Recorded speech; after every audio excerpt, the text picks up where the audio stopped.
Bonsoir à toutes et à tous. À la une de l'actualité aujourd'hui, le Parlement adopte définitivement le projet de loi d'extension du pass sanitaire. Les soignants jusqu'au 15 septembre pour se faire vacciner, les salariés des bars et restaurants jusqu'au 30 août. Sans le pass à ces dates, leur salaire pourrait être suspendu. Le licenciement a été enlevé du texte ainsi que les poursuites pénales pour les gérants de bars et restaurants qui ne vérifieraient pas le pass sanitaire de leurs clients. Des sanctions comme la fermeture administrative de l'établissement restent tout de même sur la table. Les centres commerciaux, sauf décision contraire de la préfecture, ne seraient pas concernés par l'application du pass. Enfin, les mineurs âgés de 12 à 17 ans devront en être munis à partir du 30 septembre. Un pass sanitaire qui est donc finalement adopté et dans le même temps 40 millions de Français ont désormais reçu au moins une dose de vaccin.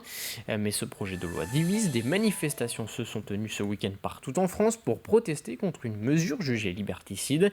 À La Roche-sur-Yon, plusieurs centaines de personnes se sont rassemblées pour défendre leur point de vue. Pierre Dalessieux a suivi la manifestation. Reportage.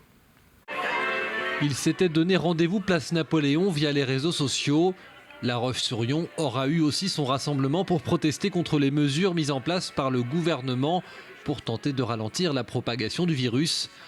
Contre la vaccination, contre le pass sanitaire. Ce samedi après-midi, chacun avait ses arguments. Sur le plan médical, je trouve qu'on nous dit beaucoup de mensonges.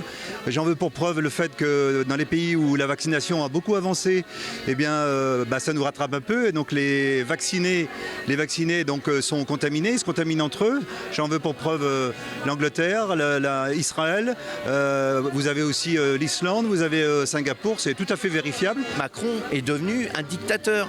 Par contre, lui, il se permet de partir à Tahiti en Polynésie et il se permet de partir au Japon. Et nous, pauvres Français, on n'a même pas le droit d'aller boire un café parce qu'il faut montrer patte blanche. Mais il y aura une catastrophe économique et sociale. Ici, différents âges, différents profils, mais tous refusent l'instauration du pass sanitaire. Je pense qu'on est nombreux pour dire oui en fait. Oui à la vie, oui à l'amour. Oui, à la liberté de chacun, à la liberté de choix. Moi, je suis pas anti-vax, pour le vax, machin, j'en sais rien en fait. Tout ça, c'est chacun fait ce qu'il veut. Mais pour autant, on est ensemble. Qu'on n'impose rien, c'est ça. On est tous libres, donc on ne nous impose rien. C'est juste ça. Une vaccination qui progresse en Vendée, mais l'Agence régionale de santé des Pays de la Loire rappelle que le virus, lui aussi, a entamé une courbe qui, selon elle, a tout pour inquiéter. Ce qui est préoccupant, c'est la tendance. On n'a à nouveau jamais vu une augmentation aussi forte, ce qui montre que la quatrième vague est là. Et donc si on ne veut pas qu'il y ait des risques pour la santé des Vendéens et des habitants de La Roche-sur-Yon, eh bien, il faut vraiment, et c'est ce que font tous les élus et tous les acteurs, inviter à la vaccination. Des rassemblements qui, comme ici, ont eu lieu un peu partout en France ce samedi. Le contexte sanitaire qui empêche, comme l'année dernière, la tenue de nombreuses manifestations festives en Vendée. Et parmi les événements annulés ces derniers jours, la fête des moissons de Saint-Mathurin. Elle devait se tenir hier, mais en raison de l'obligation de mettre en place un pass sanitaire, les bénévoles ont préféré renoncer, jugeant l'organisation de l'événement trop complexe. Écoutez Michel Richard, le président de l'association Agrippation 85. On a été obligé d'annuler parce que c'était beaucoup trop compliqué vis-à-vis du public, des organisateurs, mais il y avait même des organisateurs qui n'avaient pas le pass sanitaire. C'était trop difficile de mettre du personnel à vérifier à l'entrée les passes sanitaires et aussi tout ce qui s'ensuit, les contrôles d'identité et les masques, oui. Dans le reste de l'actualité, visite ministérielle ce samedi à Essart-en-Bocage. Jean Castex et 3 autres membres du gouvernement ont rencontré les acteurs de la filière bois. Au programme, un échange avec l'Office national des forêts et une visite de l'usine de production de la scierie Piftobois. Une enveloppe de 100 millions d'euros va ainsi être débloquée pour venir en aide au secteur, en proie à une pénurie de matières premières entraînant une flambée des prix. Dans le cadre du plan de relance, on a agi.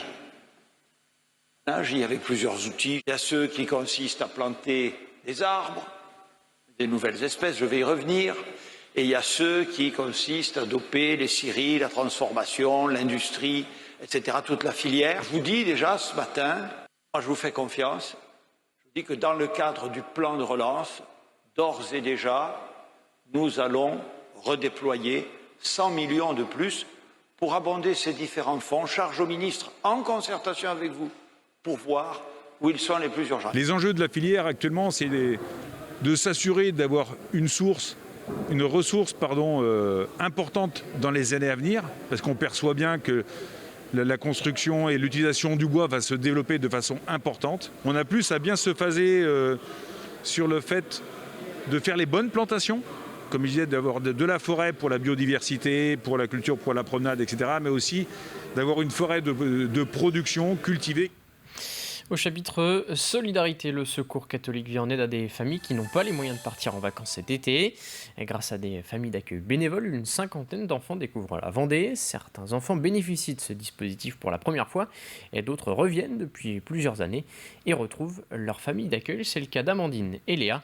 Marie et mes couples sont allés à leur rencontre au Sable d'Olonne. Aujourd'hui, ce sont les retrouvailles entre deux familles d'accueil pour un jeu de société. Marilène, Jean, Annie et Dominique sont bénévoles et reçoivent Amandine et Léa. Pendant 2 semaines, les filles s'amusent, profitent du soleil et s'évadent, loin des difficultés familiales. Je fais de la piscine, du vélo, aller à la plage, de la trottinette, plein de choses d'autres. Je fais du vélo, je joue, je vais à la plage, je me sens joyeuse, je me sens bien. Léa revient pour la 2e année chez Annie et Dominique. On voulait partager notre environnement avec cet enfant et lui faire profiter du littoral, de notre maison, de notre famille et de nos valeurs de la famille. Amandine, elle, est accueillie depuis 4 ans par Marilène et Jean. Au fil du temps, c'est une relation forte qui se crée. On l'a eue petite, à 6 ans et demi, très timide. Et puis maintenant, elle est très contente de revenir ici. Elle a ses marques, elle a sa chambre, elle connaît la piscine. C'est vrai qu'on ne la voit pas les mois où elle va à l'école, mais on a des contacts et on la voit grandir et s'épanouir. Et je pense que c'est intéressant pour elle d'avoir des repères. Le Secours catholique a mis en place ce dispositif en 1948 pour accueillir les enfants blessés et victimes de la Seconde Guerre mondiale.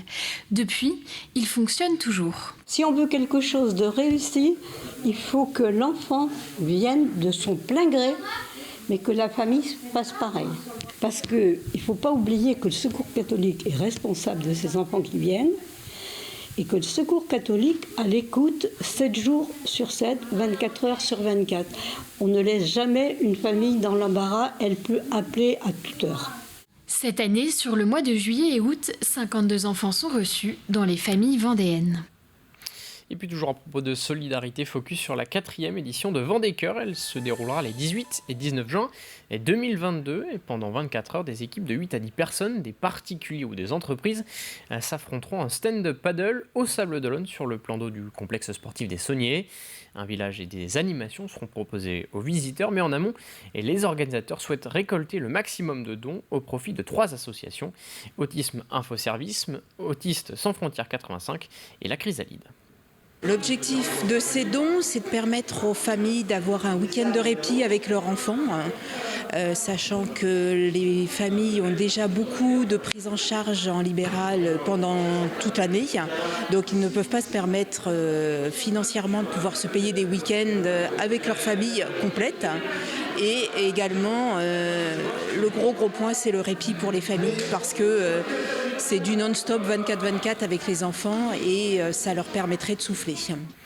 Et lors des 3 premières éditions de Vendée Cœur, plus de 205 000 € ont été récoltés.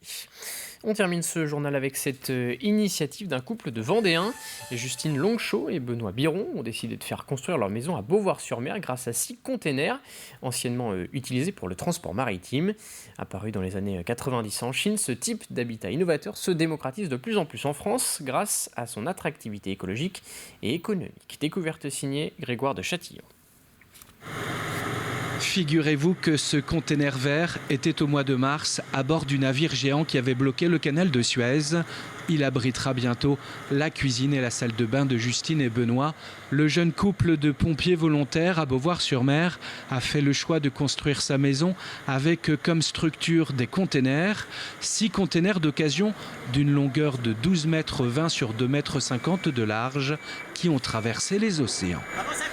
Le conteneur dans le fond, ça va être le salon. On a mis 3 baies vitrées, on a une vue sur le marais comme ça. Et donc sur la partie gauche, c'est la partie nuit avec 3 chambres, une salle de bain, encore, etc. Et donc là, sur les 2 conteneurs qu'il reste à positionner, ce sera le garage tout simplement. Un choix écologique et économique pour leur future maison, une maison qu'ils vont ensuite construire eux-mêmes. Moi, c'est un principe que j'aime bien, avoir un objet, pouvoir lui donner une seconde vie. Donc c'est quelque chose qui me plaît, qui m'a toujours plu. Et le petit côté emboîté et accoler des petits cubes, ça rappelle un petit peu l'enfance. Étanchéité et isolation au programme. Un bardage extérieur en bois viendra ensuite habiller les containers. La toiture sera végétalisée pour une meilleure intégration dans le paysage. Utilisé de plus en plus par des entreprises pour le stockage, le container habitable a désormais le vent en poupe. C'est un bon compromis au niveau des taxes, tout, les permis de construire. Et puis c'est quelque chose qui s'habille assez facilement. Maintenant, il y a des trucs qui se font, c'est impressionnant. Ils font des propres maisons dedans, la preuve. Des logements sociaux, ouais, c'est hyper développé. Là. Les 6 containers sont enfin posés. Justine et Benoît vont maintenant se mettre au travail afin de créer leur habitation sur mesure. Les prévisions météo pour demain et les conditions se dégradent fortement. De fortes averses sont attendues dès le début de la matinée. Et les précipitations vont perdurer toute la journée et sur l'ensemble du département. Côté température, comptez entre 19 et 21 degrés sur le littoral, entre 22 et 23 pour les maximales dans les terres. C'est la fin de cette édition. Merci à tous de l'avoir suivi. Retour de l'actualité vendéenne demain à 12h30. Très bonne soirée sur TV Vendée.